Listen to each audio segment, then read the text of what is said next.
Okay. Ready for the fourth podcast? So we've been on Twitch for an hour and 11 minutes. Ooh, 22 seconds. That was cool. Nice. All right, so nourishment and shadows, which really went well with our previous one about shadows. So nourishment and shadows, the complex world of food and emotions. So this one's going to be an interesting one. Do you want to draw a card, or you feel good? I'll draw a card. Okay.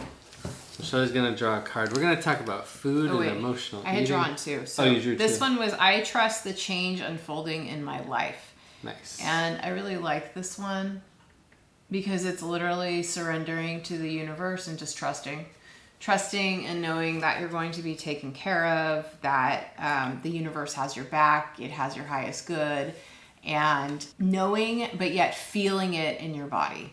And I love that it has the cherry blossoms because we'll be having spring soon, so cherry blossoms will be sprouting up all over where we live. But I just love this card. Nice. That was a great card. Here, will you leave it out so we can keep it in mind while we do this? Okay. Awesome. So this has been interesting, right? We just took a food break on between episode 2 and 3, and we had some string cheese and some juice and all that and some water. And what we're realizing is Shelley and I emotionally ate for so many years to suppress our truth or hold our truth or regulate our nervous system or whatever, that now when we don't emotionally eat so much, sometimes we get really hungry really quick. And so we want to talk a little bit about food as fuel, and then food as a little cheat code for regulating our nervous system when things get a little crazy. Yes. Because that default network programming still works if you need it to work. It's like a pro gamer move, you know what I mean? Yes. So, do you want to lead us off, or you want me to? You can. Okay. Shelley and I have had various weight gain and loss journeys throughout our whole life. Did you have food locked up from you? Yeah, I had food too. denied. Yeah, I had food denied. Yeah. And it's looking back on my 9-10-year-old self when I gained a bunch of weight. There was a lot going on at school. We moved to new schools. Things were going on. They're like, don't talk about stuff. And I was like, started eating more food. And they're like, we're going to lock up food. Looking back, I'm like, that's not the issue. The issue was I needed to share my truth and speak my truth. And now as I'm 40, I can be there for my 10-year-old self and be like, hey, it's all right. We're moving through things. We're taking care of stuff. It's okay. You could let it go. Because our body, in that book, The Body Keeps Score, Mind Body Code, talk about how your body kind of stores things and letting them go. So now as Shelley and I have been doing integration work, we've been letting go of some of those food stories that aren't ours. And so now, food as fuel. And one of Shelley's coaches for fitness, he told her, did you ever think going out to eat is just for entertainment? And she told me this, and I was like, oh man, we were entertaining ourselves. We weren't fueling up. Yeah, that was a big eye-opening thing. So we ate out a lot.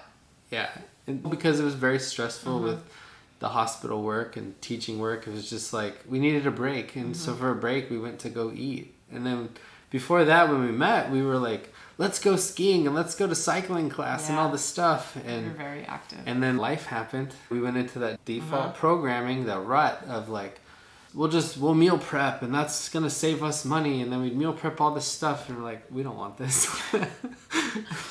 Or we'd get the HelloFresh or whoever, the meal delivery. And even though it was like all delivered in the fridge, I literally did not have enough energy to cook any of it because I was so scrambled in my mind from just the chaos that I was undergoing, and I wasn't speaking my truth about it. I wasn't even able to articulate what was going on because I thought I had to push through like everything.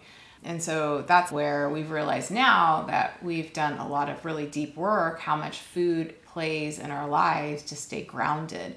So there's times that we had like really expansive times and we'll just be like, we need a candy bar. And so it's stuff we're working through because I recognize for some it could be a shadow. I've had weight loss surgery. I weighed 330 pounds at one point in my life. And so there's a lot of trauma that I'm still working through and digesting. No pun intended. But, you know, I'm just giving myself a lot of grace and gratitude in all of this right now. Because if I come at it from a shame, there won't be any healing taking place.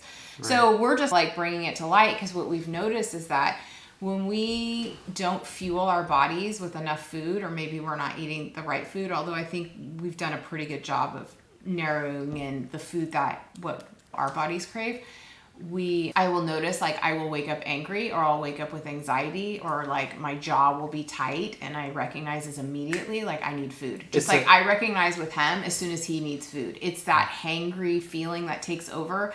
It's like something possesses me in a way where I'm no longer calm. I'm no longer able to receive, and instead it's like blaming. It's the projections when it's, wait, I need to take a step back and be like, have I fueled my body today? And that's for me, that's a direct cause from the dieting culture that I was subjected to starting at age 10. And the idea that the more that you starve yourself, the better it is for your body, because you'll always be losing weight. In the meantime, now that we're doing a lot more spiritual, energetic work, we recognize like we need to be fueling our body regularly with more consistently than eating two times a day. We have to be more consistent. So just to have a quick recap, we've both dealt with like food for emotional eating.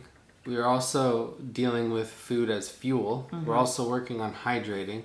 We're also working on reprogramming our taste buds in our body and our gut to be like, hey, this is the food we should be eating. Mm-hmm. And so there's a little bit of the body being like, there's a little bit of lag with the body. Sometimes mm-hmm. the mind makes a decision and then the body needs to catch up.